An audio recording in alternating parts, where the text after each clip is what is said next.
Good morning सभी को। हाय, कैसे हैं आप? आज हम यहाँ पे पढ़ेंगे साउंड चैप्टर का सेकंड टॉपिक है, एक्चुअली सेकंड पार्ट बोल सकते हैं उसको। और टॉपिक का नाम है, जैसे कि आप देख पा रहे होंगे, कैरेक्टरिस्टिक्स ऑफ साउंड वेव्स। मतलब साउंड वेव्स की कुछ एक गुणधर्म होते हैं, मतलब प्रॉपर्टीज़ हैं, और वो प्रॉपर्टीज़ कौन कौन सी हैं। तो सबसे पहले हम स्टार्ट करते हैं। सपोज मान लेते हैं कि कोई भी एक ट्रांसवर्स वेव है। जब वो ट्रैवल करती है, एक डायरेक्शन में प्रोपोगेट करती है, मान लेते हैं कि यहाँ पर एक ट्रांसवर्स वेव है जो इस तरीके से प्रोपोगेट कर रही है, और प्रोपोगेट करने का डायरेक्शन मतलब चलने का डायरेक्शन ये है। और पार्टिकल्स उस मीडियम में, जो भी पार्टिकल्स होते हैं, वो पार्टिकल्स ट्रांसवर्स वेव में, जैसे कि मैंने आपको पिछली क्लास में बता दिया था कि ट्रांसवर्स वेव में जो पार्टिकल्स होते हैं, वो पार्टिकल्स वेव के डायरेक्शन के परपेंडिकुलर या तो अपवर्ड डायरेक्शन में या फिर डाउनवर्ड डायरेक्शन में मूव करते हैं, ठीक है, पार्टिकल्स। लेकिन उनके मेन पोजीशन पर ही मूव करते हैं। दैट मीन्स एक पार्टिकल है वो यहाँ ऊपर जाएगा और नीचे जाएगा, बस।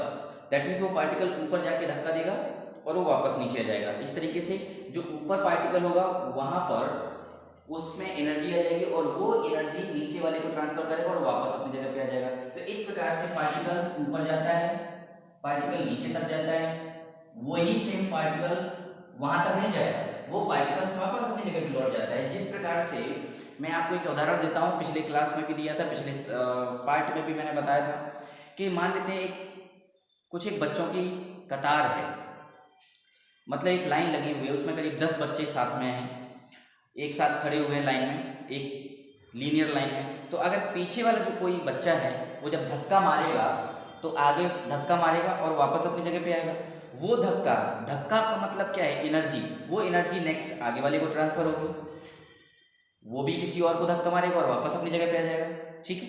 तो इस प्रकार से धक्का, ये जो एनर्जी है वो ट्रांसफर हो जाती है एक फर्स्ट बच्चे पर, जो लाइन में सब खड़े हुए हैं, वो जो पहला बच्चा होगा वहां तक वो धक्का पहुंच जाता है। लेकिन आपने ये महसूस किया होगा कि वो कोई भी एक बच्चा धक्का सिर्फ आगे वाले को ट्रांसफर किया था और वापस पीछे आ गया था। इस प्रकार से पार्टिकल्स भी ऐसे ही होते हैं। वो पार्टिकल्स एक जगह से दूसरे वाले को धक्का करते हैं, दैट मींस पुश करते हैं या फोर्स करते हैं और वापस अपनी मेन पोजीशन पे आ जाते हैं। तो इस प्रकार से पार्टिकल ऊपर और नीचे, दैट मींस अपवर्ड डायरेक्शन में और डाउनवर्ड डायरेक्शन में ही मूव करता है in case of transverse wave. But actually we are studying the sound waves. हम क्या पढ़ रहे हैं? साउंड वेव पढ़ रहे हैं। और साउंड वेव्स किसका उदाहरण है? लॉन्गिट्यूडिनल वेव्स का उदाहरण है। तो लॉन्गिट्यूडिनल वेव्स, जैसा कि मैं आपको पिछले क्लास में बता चुका था कि वेव्स दो प्रकार की होती हैं। आप चाहे तो यहाँ नोट करके इस तरीके से, तो जो लॉन्गिट्यूडिनल वेव्स हैं उनमें क्या होता है,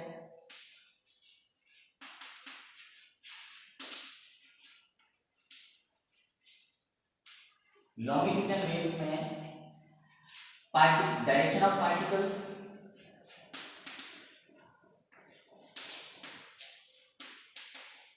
direction of particle and direction of wave are parallel. That means the particles present in the medium में जो भी पार्टिकल प्रेजेंट होता है in case of longitudinal waves, उसका एक उदाहरण क्या है? साउंड वेव्स, ठीक है, या साउंड एक उदाहरण है। तो उसमें क्या होता है कि जो पार्टिकल्स होते हैं वो पार्टिकल्स आगे, फॉरवर्ड और बैकवर्ड मूवमेंट करते हैं अपने मेन पोजीशन, मतलब एक बीच वाली पोजीशन। जैसे कि मैंने आपको उदाहरण बताया कि सपोज मान लेते हैं कि कोई एक मालगाड़ी खड़ी हुई है। वो मालगाड़ी में जब इंजन पहली बार आगे चलता है तो फोर्स लगाता है, तो वो फोर्स आगे वाले डिब्बे को खींचता है। वो फोर्स आगे वाले डिब्बे को खींचने के बाद पीछे वाले बोगी को फोर्स करता है। तो ऐसे करके वो जर्क जो होता है वो पीछे तक ट्रांसफर होता है, वो पीछे तक जर्क ट्रांसफर होता है, बट डिब्बा दैट मीन्स बोगी ट्रांसफर नहीं होती है। यही मेरा कहने का मतलब है, या फिर अगर आप मालगाड़ी को जब वो चल रही हो धीरे धीरे करके और वो अचानक रुक जाए, फिर तो होता क्या है कि जो मोशन ऑफ इनर्शिया में, दैट मीन्स जो कोई डिब्बा है वो चल रहा था, नॉर्मली चलता जा रहा था और अचानक उसको रोकना पड़ा, तो आगे वाला डिब्बा, इंजन के सबसे आगे वाला डिब्बा धक्का मारेगा इंजन पर और वो रुक जाएगा। ऐसे ही धक्का मार के वापस पीछे आएगा, ऐसे ही ये दूसरा वाला डिब्बा धक्का मार के वापस पीछे आएगा। ऐसे करके वो जर्ग जर्ग जर्ग जर्ग धीरे करके पीछे तक जाता है। तो वो जर्ग जो है it is the form of energy, but actual में वो डिब्बा कभी भी एक जगह से आगे तक नहीं जाता है, वो सिर्फ डिब्बा अपने आगे वाले को या अपने पीछे वाले को धक्का देके वापस अपने नॉर्मल पोजीशन पे आ जाता है।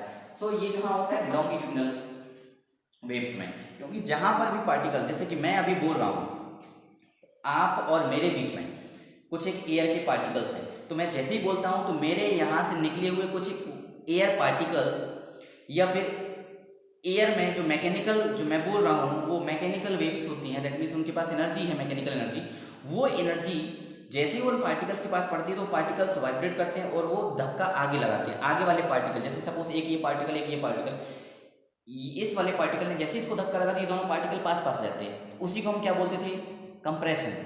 और ये धक्का मार के वापस अपनी पोजीशन पे आएगा, तो जैसे ही अपनी वापस पोजीशन पे आ जाएगा तो हम इसी को समझना है कि धक्का पहले आगे, दैट मीन्स ये पार्टिकल्स जो है वो आगे गया, मान लेते हैं ये दो पार्टिकल्स हैं, ये धक्का देने के लिए इस तरफ गया और ये वापस आ गया, तो इसके बीच की जो मेन डिस्टेंस है उस मेन डिस्टेंस से इससे वो आगे जाता है और इसी से वो पीछे जाता है, दैट मीन्स यहाँ से वो धक्का मार के वापस पीछे आ जाता है। लेकिन उनके बीच के जो डिस्टेंस होता है, दैट मीन्स बीच का पॉइंट जो होता है उसको मेन पोजीशन बोलते हैं उसको, ठीक है।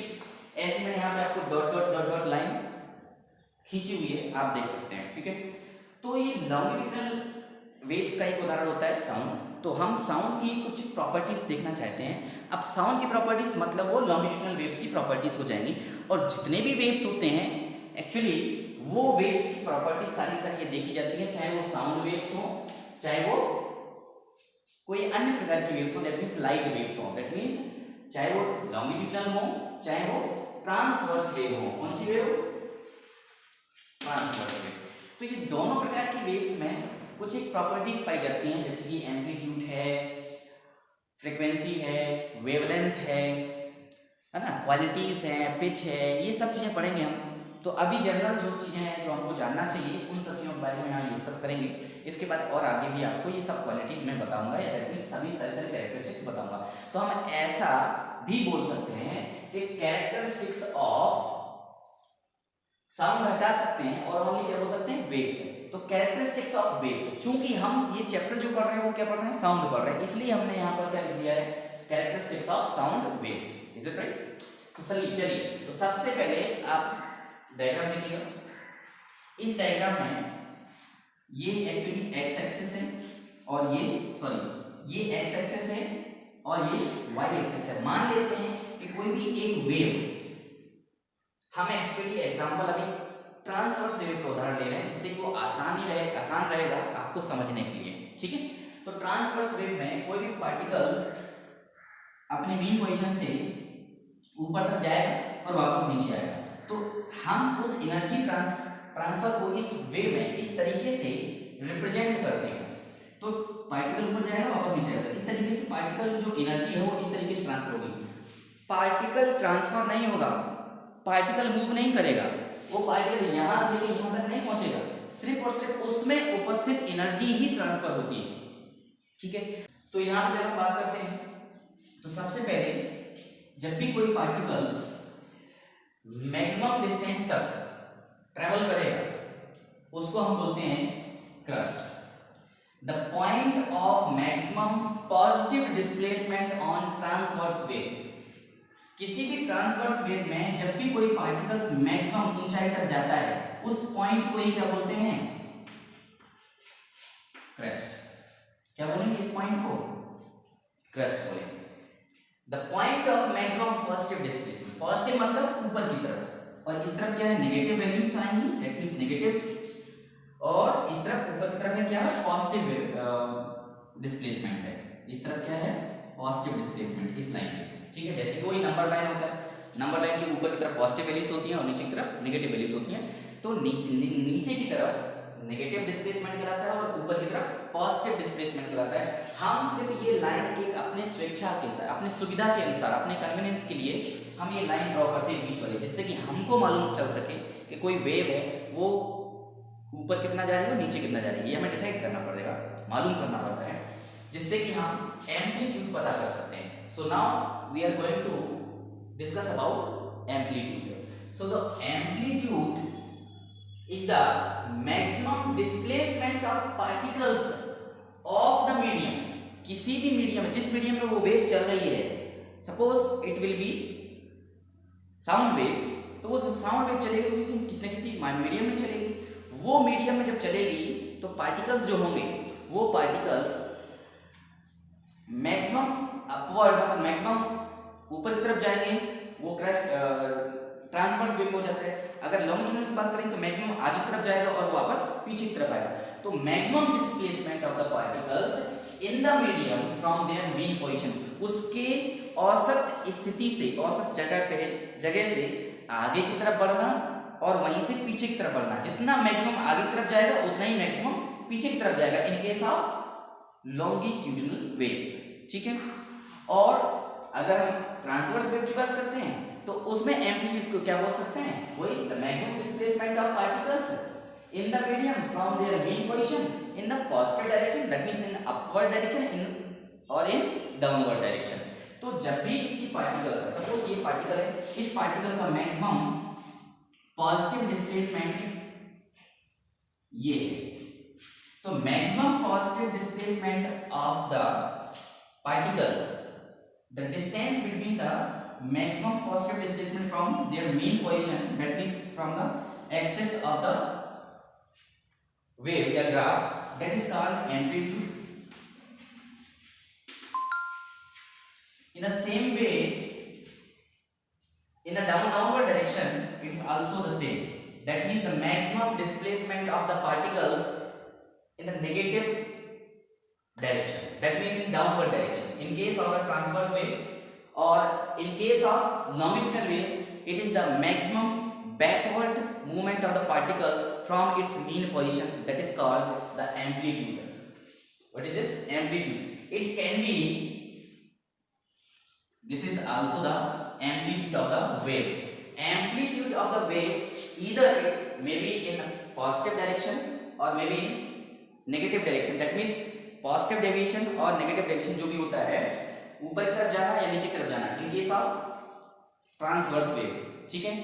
और लॉन्गिट्यूडनल वेव्स में मैक्सिमम आगे की तरफ जाना, उसकी मीन पोजीशन से उसके पीछे की तरफ आना, दोनों का डिस्टेंस बराबर होता है, दिस इज कॉल्ड एम्पलीट्यूड। और वो एम्पलीट्यूड को हम किससे रिप्रेजेंट कर सकते हैं, स्मॉल ए से रिप्रेजेंट करते हैं कई जगह पे, और कैपिटल ए से भी करते हैं, ठीक है। तो कुछ एक जगह पे आपको कैपिटल ए से रिप्रेजेंटेशन मिलेगा और कुछ एक जगह पे स्मॉल ए से, हालांकि स्मॉल ए से आप एक्सेलरेशन को भी रिप्रेजेंट करते हैं, so don't worry, here you may represent it by a capital A sign, ठीक है। एंड इट्स मेजरिंग वैल्यू या measuring unit is metre, angstrom और mm, that means millimeter, it can be there। if we are talking about SI unit, so it can be measured in meter, is it right? so amplitude सबसे पहले हो गई, ये बात समझ में आ गई, that means maximum upward direction में इस तरीके से, ये क्या है, maximum displacement है of particles, और वो एक पॉइंट था मैक्सिमम पॉइंट, ये इस पॉइंट को, टॉप मोस्ट पॉइंट को क्रेस्ट बोलते हैं, और डाउनवर्ड्स पॉइंट को that is maximum negative displacement of the point, ये वाला पॉइंट ये ट्रफ कहलाएगा, क्या कहलाएगा, वो मैक्सिमम पॉइंट, और ये डिस्टेंस क्या कहलाएगा, एम्पलीट्यूड, क्या कहलाएगा, एम्पलीट्यूड, इज इट राइट। इसके बाद सो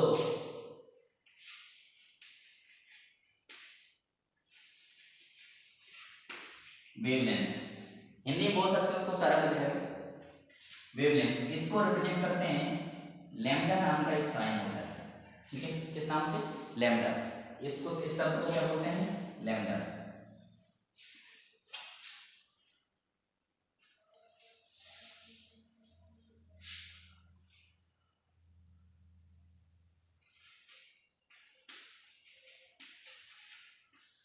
लैम्डा।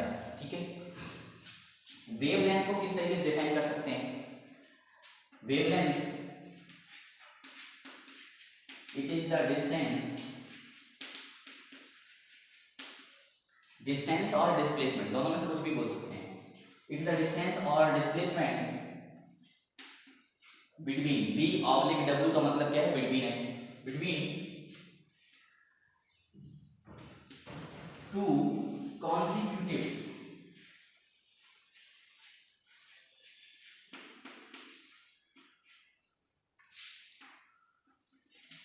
crest और ट्रफ। दो, एक ट्रस्ट ये है और एक ट्रस्ट ये है, इन दोनों के बीच की जो दूरी होती है इसी को हम क्या बोलते हैं? Wavelength, represented by lambda sign। तो distance between the two adjacent, adjacent का मतलब क्या है या कॉन्सिक्यूटिव का मतलब क्या है? द वर्ड कॉन्सिक्यूटिव, तो कॉन्सिक्यूटिव या फिर एडजेसेंट का मतलब होता है पास पास। तो एक क्रस्ट ये है और दूसरा क्रस्ट ये है, इन दोनों के बीच की दूरी को हम क्या बोलते हैं? वेवलेंथ, तरंगदैर्घ्य। या फिर एक तरफ ये है और एक तरफ ये है, इन दोनों के बीच की दूरी को भी क्या बोलेंगे? वेवलेंथ। दूसरे तरीके से डिफाइन कर सकते हैं,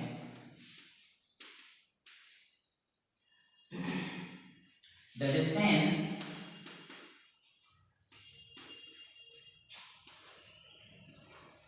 ऑफ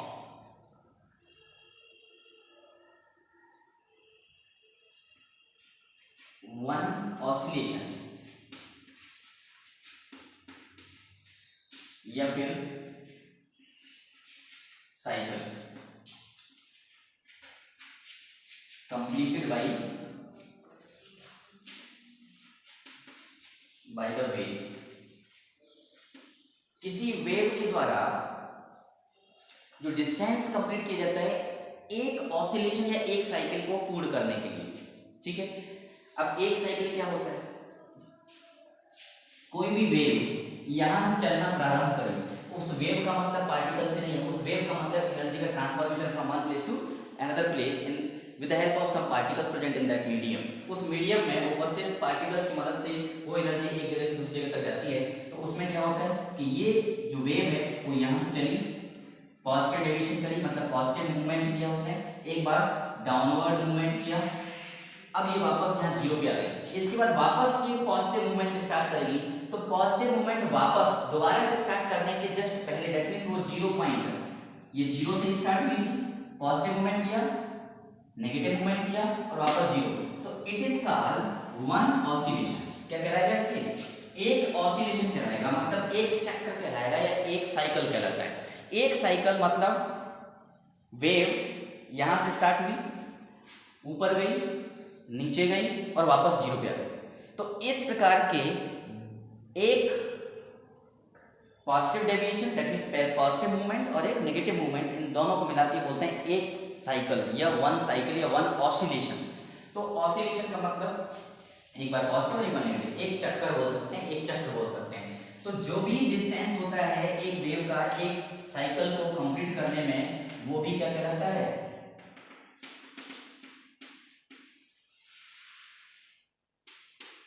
वो भी क्या कहलाता है? वेवलेंथ। क्या कहलाएगा? वो भी वेवलेंथ कहलाता है। तो वेवलेंथ को हम डिफाइन किस तरीके से कर सकते हैं?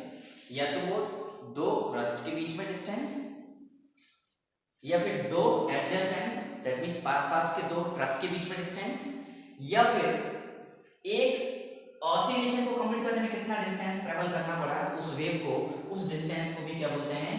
वेवलेंथ, दैट मींस तरंगदैर्घ्य। अब यहाँ पर एक चीज आपने और समझ ली होगी, वन ऑसिलेशन। एक ऑसिलेशन का मतलब होता है वही एक बार पॉजिटिव मूवमेंट और एक बार नेगेटिव मूवमेंट और वापस जीरो पे आना, इसको बोलते हैं वन ऑसिलेशन। अब यहाँ पर हमने वेवलेंथ समझ लिया। वेवलेंथ के बाद हम तीसरा जो टर्म समझने वाले हैं, that is also very very important, that is called frequency.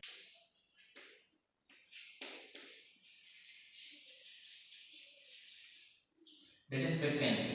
Frequency is represented by the sign nu.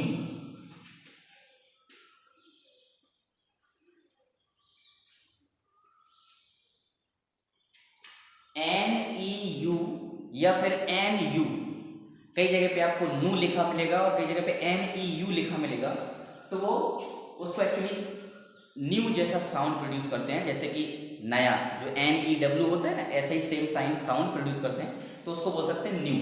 ठीक है, तो frequency which is represented by the sign nu, वो न्यू का जो साइन होता है वो थोड़ा सा वी जैसा ही रहता है, बट वो थोड़ा सा झुका रहता है, तो ये हो जाएगा न्यू। ठीक है, और देख लीजिए मैं आपको डिफरेंस बता देता हूं, ये न्यू है,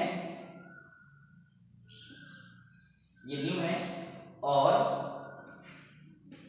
ये वी है, या फिर इसको ऐसा भी बोल सकते हैं। तो इसमें जो दोनों जो लाइंस हैं वो बिल्कुल कैसी हैं, फ्लैट, और ये लास्ट ऊपर जो सेकंड वाली लाइन है, अगर वो उसको कर्व कर देते हैं, थोड़ा सा मोड़ देते हैं इस प्रकार से, तो वो क्या कहलाता है, न्यू। क्या कहलाता है, nu. Nu is the Greek letter का एक वर्ड है, ठीक है, ग्रीक भाषा का, ग्रीक लैंग्वेज का एक लेटर है, उसको रिप्रेजेंट करते हैं न्यू। ठीक है, इसको क्या बोल सकते हैं, नंबर ऑफ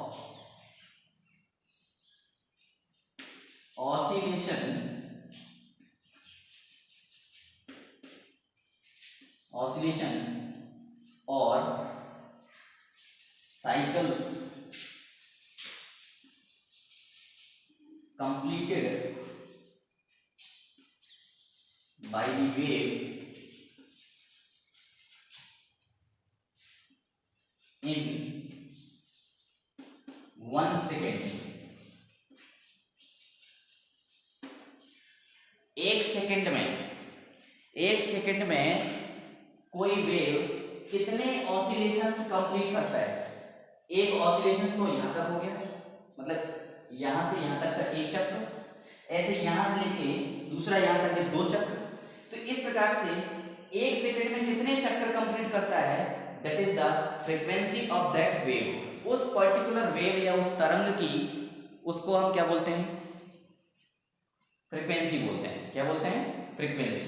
तो फ्रीक्वेंसी जो है वो किसी भी वेव की एक सेकंड में कंप्लीट किए गए, मतलब पूर्ण किए गए चक्रों की संख्या होती है, साइकिल्स की संख्या होती है। जितनी ज्यादा साइकिल्स कंप्लीट कर लेगी कोई वेव, तो उसकी उतनी ही ज्यादा फ्रीक्वेंसी कहलाएगी। अब फ्रीक्वेंसी की यूनिट क्या होती है, it is measured in hertz. किस में मेजर करते हैं उसको, हर्ट्ज में। इसको सिंबलाइज करते हैं Hz। एक्चुअल में हर्ट्ज नाम के एक साइंटिस्ट थे, उन्होंने पहली बार इस चीज को डिफाइन किया था, इसलिए उन्हीं के नाम पर, उनको ऑनर देने के लिए उन्हीं के नाम पर उसकी यूनिट को डिफाइन कर दिया गया, उसकी यूनिट को बना दिया गया। ठीक है, किसकी यूनिट को, फ्रीक्वेंसी की यूनिट को। ठीक है, तो फ्रीक्वेंसी किस में मेजर की जाती है, हर्ट्ज में। That means if the frequency of any nu is equal to, यहां पे अगर लिखा हुआ है 2 हर्ट्ज, क्या लिखा हुआ है, न्यू। न्यू मतलब frequency, frequency of any wave, किसी भी वेव का फ्रीक्वेंसी अगर लिखा हुआ है कितना, 2 हर्ट्ज, तो उसका मतलब क्या होगा कि 2 साइकिल कंप्लीट कर लिए गए हैं एक सेकंड में उस वेव के द्वारा, इसलिए उसकी फ्रीक्वेंसी कितनी होगी, 2 हर्ट्ज।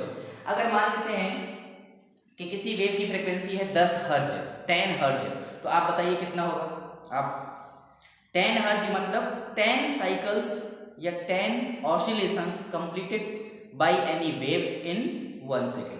एक सेकंड में कितने ऑसिलेशंस कंप्लीट करते हैं वो फ्रीक्वेंसी होती है, जैसे कि आपको बता चुके हैं।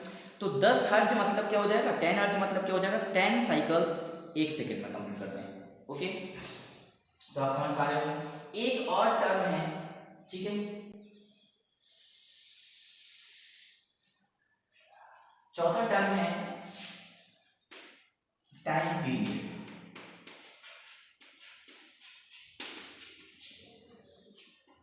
Time period is denoted by capital T, और इसको किस तरीके से डिफाइन कर सकते हैं, ठीक है।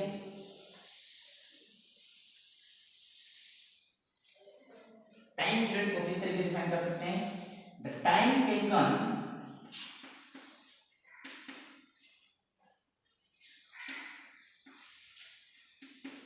by the wave to complete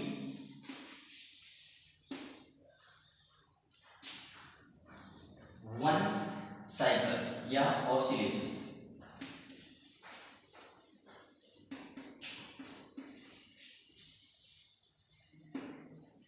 एक साइकिल कंप्लीट करने में जितना टाइम लगता है किसी एक वेव के द्वारा, that is the time period for that wave. उस वेव का टाइम पीरियड कितना है, वो कितना समय लेती है एक साइकिल कंप्लीट करने में, the time taken by the wave to complete one oscillation या फिर साइकिल बोल सकते हैं। ऑसिलेशन का ही मतलब क्या होता है, साइकिल होता है, ठीक है।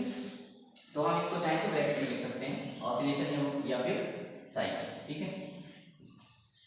एक ऑसिलेशन को कंप्लीट करने में कितना टाइम लगता है वो क्या कहलाता है, टाइम पीरियड। और इसकी यूनिट क्या होती है, ऐसा यूनिट मतलब it can be measured is second, उसको हम सेकेंड में मेजर कर सकते हैं, इज इट राइट। तो अब यहाँ पर एक बेहतरीन रिलेशनशिप है जो क्लास 9th के लिए बहुत इंपॉर्टेंट है और उसको ड्राइव करने के लिए आता है, वो कैरेक्टरिस्टिक्स भी है वेव का। तो वेव की कैरेक्टरिस्टिक्स एक और क्या है जो बाकी एक दो चीजों से और मिलके बनती है, वो क्या है, स्पीड और वेलोसिटी ऑफ द वेव, ठीक है।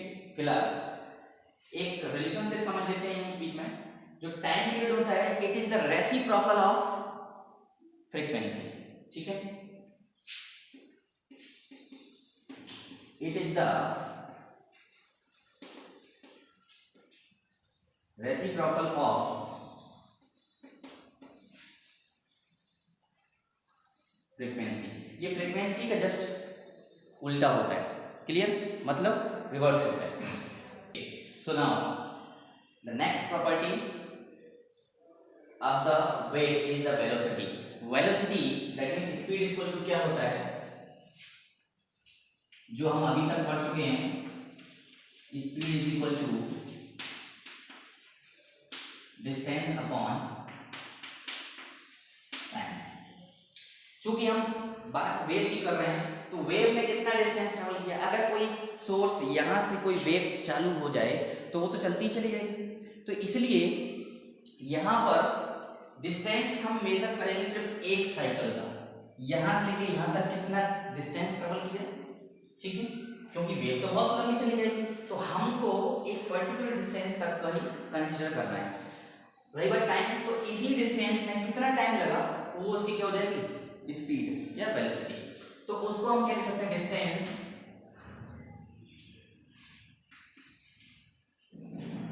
Travel by the wave to complete one cycle upon time taken to complete the one cycle, ठीक है। इसी को हम यहाँ पर distance travel by the wave to complete one cycle को क्या बोल सकते हैं, लैम्डा, दैट मींस वेवलेंथ।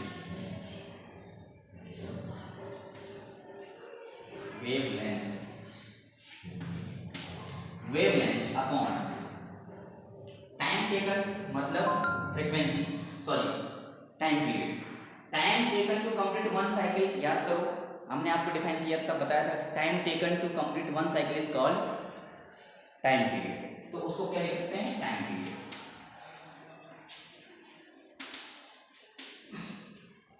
और ये हम आपको बता चुके थे कि time period is equal to होता है 1 अपॉन फ्रीक्वेंसी, रेसिप्रोकल। बोला था आपको कि टाइम पीरियड जो होता है वो फ्रीक्वेंसी का उल्टा होता है, या तो यूं लिख दें और इस तरीके से इसको दूसरे शब्दों में लिख सकते हैं, न्यू इज इक्वल टू